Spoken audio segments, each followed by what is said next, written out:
আসসালামু আলাইকুম সম্মানিত ভিউয়ার্স। এই প্রচণ্ড ঠান্ডায় দেখুন নদীর ওপারে কিছু লোকজন কাজে ব্যস্ত। আসলেও দেখুন প্রকৃত অর্থে লোক নাই, তারপরেও তারা বিশেষ হয়তো প্রয়োজনে কাজ করছে। এই সেই করতোয়া নদী দেখুন, এত ঠান্ডা যে আর কুয়াশা যেটা বলার বাইরে।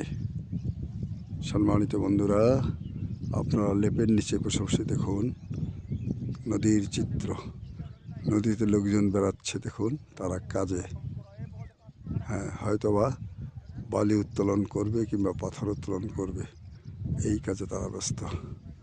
প্রিয় বন্ধুরা, আপনারা দেখছেন করতোয়া নদী, পঞ্চগড় জেলা থেকে 10 কিলোমিটার দক্ষিণ পূর্ব দিকে। দেখুন খালি কুয়াশা কুয়াশা কুয়াশা, আর কিছু দেখা যাচ্ছে না। ধন্যবাদ।